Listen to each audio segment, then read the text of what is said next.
ಕರ್ನಾಟಕ, ಕೇರಳ, ತಮಿಳುನಾಡು ಪೊಲೀಸರಿಗೆ ಬಹಳ ಬೇಕಾಗಿದ್ದ ಮೋಸ್ಟ್ ವಾಂಟೆಡ್ ನಕ್ಸಲ್ ನಾಯಕ ವಿಕ್ರಮ್ ಗೌಡ ಸೋಮವಾರ ರಾತ್ರಿ ನಡೆದ ಎನ್ಕೌಂಟರ್ಗೆ ಬಲಿಯಾಗಿದ್ದಾನೆ.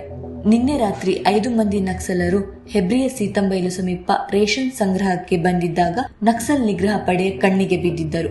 ಈ ವೇಳೆ ನಕ್ಸಲರ ತಂಡವು ನಕ್ಸಲ್ ನಿಗ್ರಹ ಪಡೆ ತಂಡದ ಮೇಲೆ ಗುಂಡಿನ ದಾಳಿ ನಡೆದಿದೆ. ಆ ವೇಳೆ ನಕ್ಸಲ್ ನಿಗ್ರಹ ಪಡೆಯಿಂದ ಪ್ರತಿದಾಳಿಯೂ ನಡೆದಿದೆ. ದಟ್ಟಾರಣ್ಯದಲ್ಲಿ ರಾತ್ರಿ ವೇಳೆ ನಡೆದ ಗುಂಡಿನ ಚಕಮಕಿಯಲ್ಲಿ ವಿಕ್ರಮ್ ಗೌಡ ಸಾವನ್ನಪ್ಪಿದ್ದಾನೆ.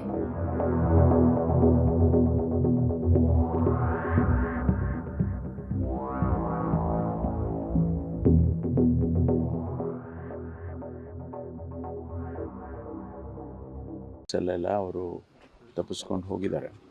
ಅವರು ನಿನ್ನೆ ಸಂಜೆ ಅವರಿಗೆ ಎನ್ಕೌಂಟರ್ ಆಗಿದೆ. ಅವರು ಇದ್ದಕ್ಕಿದ್ದಂಗೆ ಇವರು ಪೊಲೀಸ್ನವ್ರ ಮೇಲೆ ಫೈರ್ ಮಾಡಿದ್ದಾರೆ. ಅದನ್ನು ಇವರು ರಿಟರ್ನ್ ಫೈರ್ ಮಾಡಿ ಇವರು ತೀರ್ಕೊಂಡಿದ್ದಾರೆ. ಅವ್ರ ಜೊತೆಯಲ್ಲಿ ಇನ್ನೂ ಒಂದು 2-3 ಜನ ಇದ್ದರು, ಮತ್ತು ಅವರೆಲ್ಲ ಓಡೋಗಿದ್ದಾರೆ.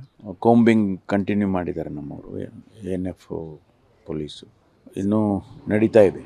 ಸರ್ ಆಕ್ಟಿವ್ ಇದ್ದಾರೆ ಸರ್ ಅವ್ರು ಇಲ್ಲಿವರೆಗೆ? ಹೌದು, ಆಕ್ಟಿವ್ ಆಗಿದ್ದರು ಅಂತಲೇ ಅವರಿಗೆ 20 ವರ್ಷದಿಂದ ಸರ್ಚಲ್ಲಿ ಇದ್ದರು.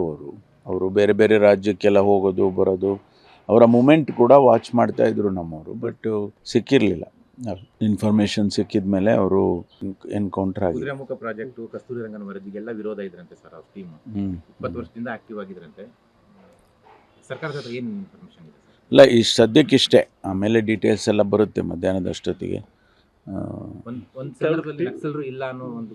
ಹೌದೌದು, ನಾವು ಅದೇ ರೀತಿ ಅಂದ್ಕೊಂಡಿದ್ದು. ಕಳೆದ ವಾರ ಒಬ್ಬರು ರಾಜು ಅಂತ, ಇನ್ನೊಬ್ಬರು ಲತಾ ಅಂತೇಳಿ ಇಬ್ಬರನ್ನ ಸೈಟ್ ಮಾಡಿದರು.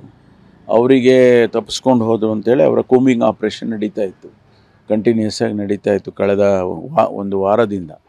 ಇದಕ್ಕಿದ್ದಾಗೆ ಇವರು ಪ್ರತ್ಯಕ್ಷ ಆಗಿ ಇವರು ಇನ್ಫಾರ್ಮೇಷನ್ ಸಿಕ್ತು ಅಂತೇಳಿ ಹೋಗುವಾಗ ಪೊಲೀಸ್ ಮೇಲೆ ಫೈರ್ ಮಾಡಿದ್ದಾರೆ. ಕರ್ನಾಟಕದ ಪಾಲಿಗೆ ಮೋಸ್ಟ್ ವಾಂಟೆಡ್ ಪಟ್ಟಿಯಲ್ಲಿರುವ ವಿಕ್ರಮ್ ಗೌಡ ಉಡುಪಿಯ ಹೆಬ್ರಿ ತಾಲೂಕಿನ ಕೂಡ್ಲಬಳಿ ಇರುವ ನಾಡ್ವಾಳು ಗ್ರಾಮದ ನಿವಾಸಿ. ಕುದುರೆಮುಖ ಯೋಜನೆ ವಿರೋಧಿ ಹೋರಾಟಗಳಲ್ಲಿ ಗುರುತಿಸಿಕೊಂಡಿದ್ದ ವಿಕ್ರಮ್ ಗೌಡ ಮುಂದೆ ನಕ್ಸಲ್ ಚಟುವಟಿಕೆಗಳತ್ತ ಆಕರ್ಷಿತನಾಗಿದ್ದ. ಕರಾವಳಿಯಲ್ಲಿ ನೇತ್ರಾವತಿ ದಳವನ್ನು ವಿಕ್ರಮ್ ಗೌಡ ಮುನ್ನಡೆಸುತ್ತಿದ್ದರೆ, ಅತ್ತ ಮಲೆನಾಡಿನ ವಿಭಾಗದಲ್ಲಿ ಲತಾ ಈ ತಂಡದ ಮುಂದಾಳತ್ವ ವಹಿಸಿದ್ದಳು. ಈತ ಕಾರ್ಮಿಕ ಸಂಘಟನೆಯಿಂದ ನಕ್ಸಲನಾಗಿ ಕಾಡು ಸೇರಿದ್ದ. ಹೀಗಾಗಿ ಈ ಇಬ್ಬರು ನಕ್ಸಲರನ್ನು ಮಟ್ಟ ಹಾಕುವುದಕ್ಕೆ ANF ಹಾಗೂ ಪೊಲೀಸರು ಸಕಾಲ ತಯಾರಿಯಲ್ಲಿದ್ದರು.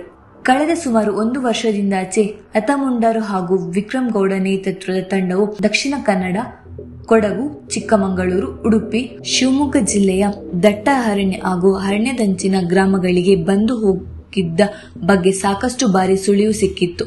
ಇದೇ ವಿಕ್ರಮ್ ಗೌಡ ಹಾಗೂ ತಂಡವು ಇತ್ತೀಚೆಗೆ ಗ್ರಾಮಸ್ಥರ ಮನೆಯಲ್ಲಿ ಊಟ ಮಾಡಿ ಅಲ್ಲಿಂದ ದಿನಸಿ ಸಾಮಾನುಗಳನ್ನು ತೆಗೆದುಕೊಂಡು ಹೋಗಿದ್ದ ಬಗ್ಗೆ ನಕ್ಸಲ್ ನಿಗ್ರಹ ಪಡೆಯವರಿಗೆ ಮಾಹಿತಿ ಲಭ್ಯವಾಗಿತ್ತು. ಆ ನಂತರದಲ್ಲಿ ಮಲೆನಾಡು ಹಾಗೂ ಕರಾವಳಿ ಭಾಗದಲ್ಲಿ ನಕ್ಸಲ್ ಚಟುವಟಿಕೆ ಹಾಗೂ ಈ ತಂಡದ ಮೇಲೆ ಹದ್ದಿನ ಕಣ್ಣಿಟ್ಟು ಕಾರ್ಯಾಚರಣೆ ಸಕಲ ಸಿದ್ಧತೆ ಮಾಡಿಕೊಂಡಿತ್ತು.